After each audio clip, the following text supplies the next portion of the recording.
Happy Monday, everybody. Welcome to episode 4 of Offsides with Gabi Sorrentino. I genuinely cannot believe that we're already at episode 4. It just seems like we're flying through these episodes, having the best time, talking to all of these amazing athletes. I will say, bear with me this Monday morning because I have been battling a cold, a sickness.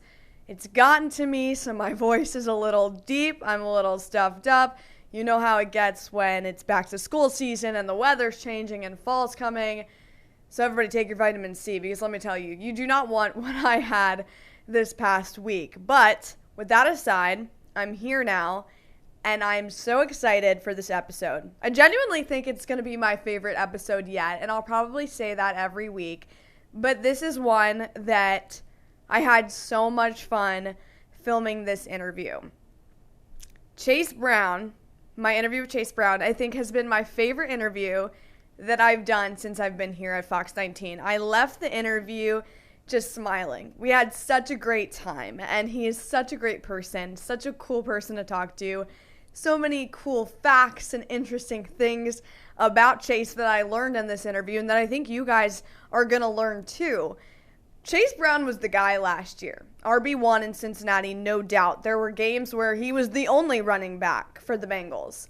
This year, a much improved, a different looking Bengals running back room, but Chase Brown is still the guy. If you have a fantasy draft coming up, take Chase Brown. I'm telling you that right now. He's going to get a lot of carries for the Bengals. He's going to get a lot of touchdowns. People are saying that he could be a top 5 running back in the NFL. I'm one of those people. I said that I think that Chase Brown can be a top 5 running back in the NFL. But, of course, his workload isn't going to be as heavy this season with the addition of Samaje Perine and Taj Brooks. But that's given Chase a little bit of a chance to step up in this running back room. And I think that was a really cool part of our conversation. You know, also talking about the pressure that he faced last season, because you have to think that being one of 2 running backs or sometimes the only running back with injuries, that has to add a lot onto someone's plate. And I talked with Chase about that. We also, of course, Offsides is all about getting into people's personalities. We talked a lot about his twin brother, Sydney, who plays for the Eagles, watching him win a Super Bowl ring, what that experience was like. They went on a twin tour in Toronto this season. They got to do all sorts of really cool things with NFL Canada. We dive into that. But perhaps the one thing I was so excited to talk with Chase about is he is now a dad. He became a dad this offseason. He has an adorable baby boy. You've probably all seen the pictures on Instagram. If you haven't, go look. They are literally twins. So we talked about that, the dad strength, and I'm really excited to see what Chase Brown does on this Bengals team this season. We all talk about Joe Burrow, Jamar Chase, T. Higgins, Andre Yosivas, but what about Chase Brown? He's part of that group because he does so much for this team. He's got that explosiveness in his run game, and he has shown it last season. I really just think it's only going to go up from here for Chase Brown this upcoming season in a Cincinnati Bengals interview. So enough of me here. Let's get to the interview. Chase Brown on Offsides. All right, here with Bengals running back Chase Brown. Chase, you had such a big season last year. Entering a big season this year, what can everyone expect from Chase Brown this season? Well, I put in a lot of work. I put in a lot of work this offseason. So I'm just trying to outdo what I did last year. Most importantly, win games, but just outdo what I did last year. Do you have any specific goals that you have set for yourself heading into this season? Yeah, just finishing the big plays. Okay. Like when there's a play to be made or explosive play to be made, make it and finish it in the end zone. Do you feel like there's anything for yourself that you feel that you need to prove this season? I've kind of stayed away from trying to prove myself. Not saying that I'm established, but I made enough plays last year to where I'm, pretty comfortable in the system, and I know what I've shown. This year, I'm just trying to, be consistent, make the plays that come my way, and most importantly, just consistency. Something that I was curious about last year was that because you had so much weight put on you, right, with you being the only guy at points, Was it ever stressful for you knowing, like, okay, the full workload's on me, this is all on me going out there every Sunday? I would say, like, no. I definitely, like, knew going into the games, like, I was going to be relied on a lot, especially on third down and first and second down. But my main thing was just, you know, I needed that opportunity to, I feel like, get comfortable with, you know, Joe and the system and everything. So I wouldn't change it any other way. Like, I had so many valuable third down reps, and I learned so much about myself as a player, where to sit down, like, in zones, and, you know, how to run the ball. So I wouldn't change it. I wouldn't change a thing. But now you have this year where you have new faces, some old faces, some familiar faces in the running back room. How has that dynamic been so far, just, you know, few weeks into preseason? Yeah, I mean, it's been a lot of fun so far. Taj is a really good player, and then Samaje has a lot of history with the Bengals, and he brings a lot of experience. I think he's in, like, year 10 or something like that. So it's been fun learning from him, and then, you know, seeing Taj figure everything out and actually excel pretty quickly. So I'm excited to see him play, and he brings a lot to the table, so I'm excited to work with him. You're still such a young guy, but you're kind of a mentor to these guys, Taj, now. Has that, like, fully set in that you're like, okay, I'm not an old guy, but... Yeah, it's funny you say that. Like, I was sitting in a meeting room the other day, and I'm, like, looking around, and I'm like, there's not a single person in this room from my rookie year. Like, you know, Trey's, you know, with the Browns now. Chris is gone, Mix is gone. So it's just crazy how much can change in 2-3 years. So, but I'm grateful to be in the position I'm in. You know, I'm excited about this year. Excited to get to work. You talked so much about last season and all of the workload, but it helping you. It also has helped you be recognized as now one of the top running backs in the league. Has that sunk in yet, that people are considering you to be, you know, a top 5 running back in the National Football League? I would just say I'm just focused on, and it sounds so cliche, and I swear, like, I'm not, like, trying to be corny or anything like that, but, like, I'm really just focused on, or at least I'm just trying to focus on one game at a time, one play at a time, and let everything else take care of itself. Because if I'm just, like, if I make the plays that come my way, and, you know, I'm putting up 100 yards a week, and you know, I'm going out there and doing what I know I can do, you know, that's going to come with it, and so much more. So that's all I'm focused on right now. We're going to get to the fun stuff, but what did you do this offseason to become a better version of Chase Brown? Yeah, great. Great question. So I know what I bring to the table. I know I can be extremely valuable as a receiver. I know I'm valuable on third down. So I was really just trying to figure out every single way I could excel in those areas. Didn't work too much on, you know, pass protection, because that's pretty hard to rep. Like, you get those reps in training camp and working one-on-one with everybody, or in the preseason games when they bring blitzes. But I was really just trying to work on, like, my yak ability, like yards after catch, and just my receiving ability, just confidently catching the ball away from my body, over the shoulder, like, just, and then route running as well, just trying to expand that area of my game, and hopefully bring more to the table in that area this year. Does this training camp feel different than past training camps have Definitely. felt? I think this has been my most consistent and probably, like, my most explosive training camp so far. Like, I've made a ton of plays. They're putting me in situations to make plays, so I can't ask for anything more. So it's going to be a lot of fun. There's a lot to look forward to this year. Speaking of fun, let's get to it, because this offseason, you and Sydney kind of did the twin tour. Yeah, we did do the twin tour. I saw all the videos. I saw the pictures. How much fun did you have getting to spend some time with him this season? Was a lot of fun. I mean, I think there was, like, a 2-week period there where, I mean, we were just together in Canada, and I don't know where else we went. We went to, no, it was all in Canada, but we went to Montreal for F1, and then did our thing there for, like, a week and a bit, and then went to Toronto. We're hanging out, like, just golfing, filming stuff with NFL Canada and all that, and Then my flight got canceled. It was like the weirdest thing ever. I'm like flying back, and then there was like some storm in Cincy. So I was literally circling around Cincy for like 2 hours. That's a nightmare fuel. And then instead of like landing in Columbus or something, we just went all the way back to Toronto. So, what? Yeah, no, it's crazy. Oh my gosh. Yeah, well, how long was that flight? It was, I mean, the flight's like an hour. Okay, so not too bad. Ended up being like 2.5 or something like that. That's crazy. Yeah, I got an extra couple of days with him. It was cool. Yeah. Do you miss Canada when you're here? Yes and That's no. not very convincing.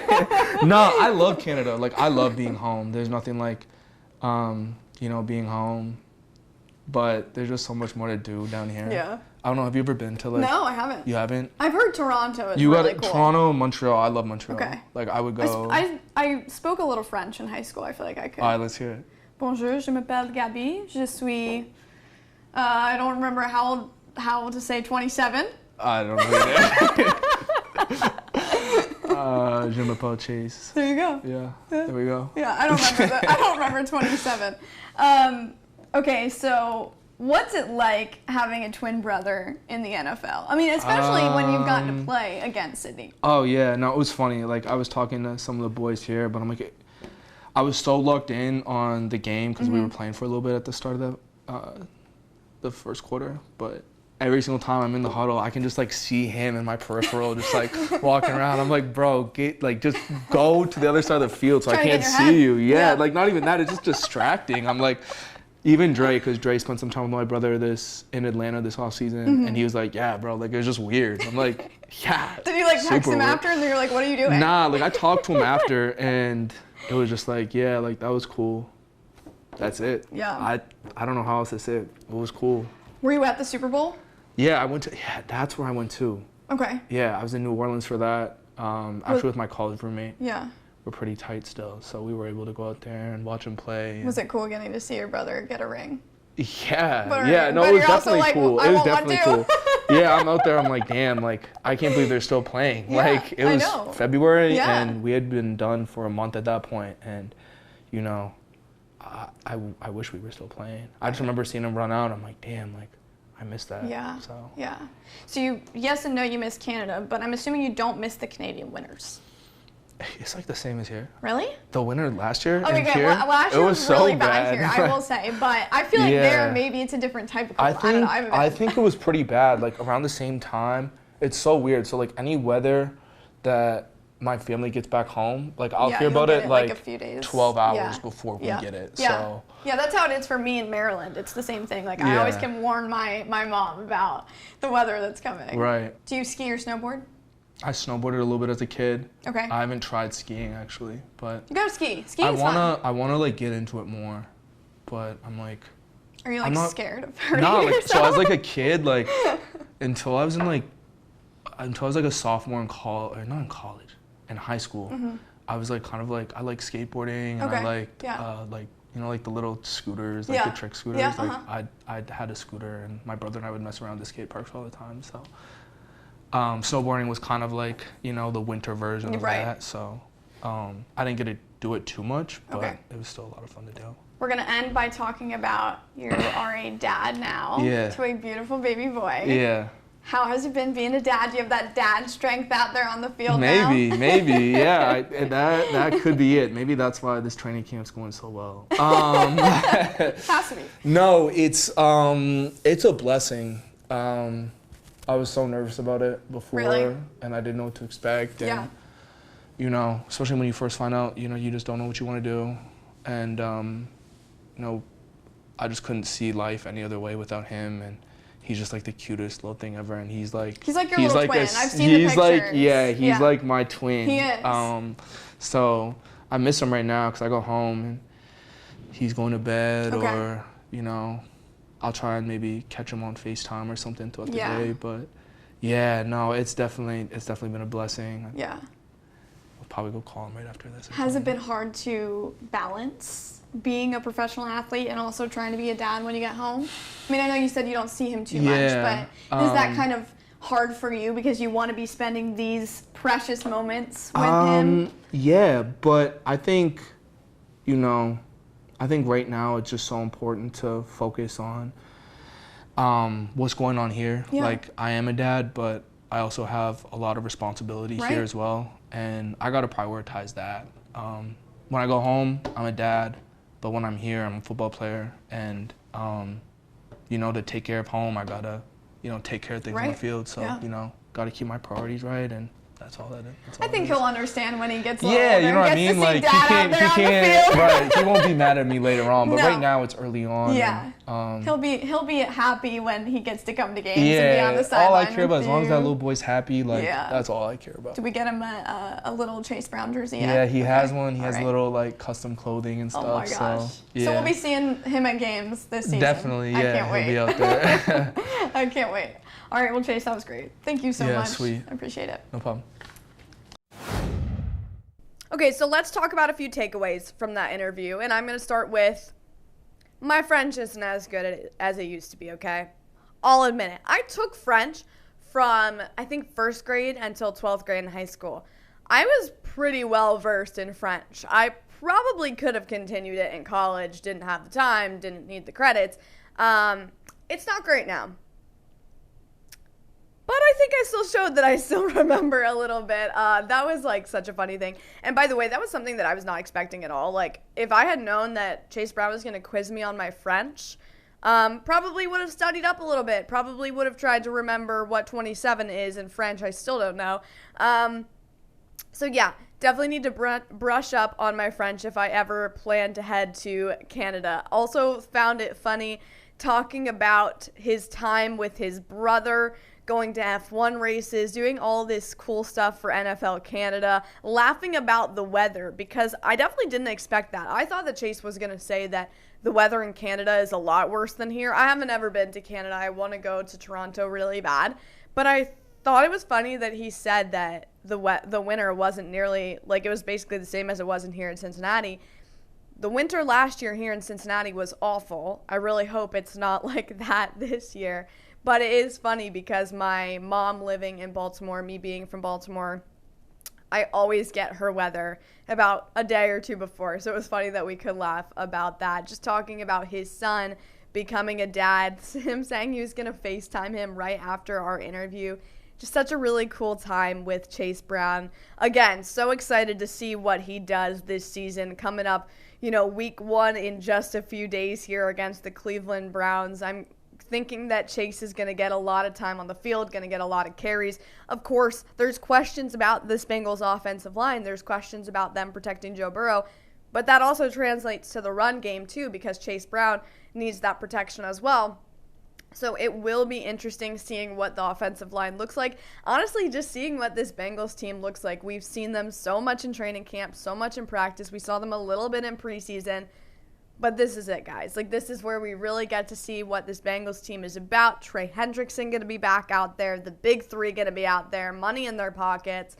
I'm so excited for this season to start. I'm so excited to continue to interview these Bengals players as the season goes on, as things change, as people change, as stories come about.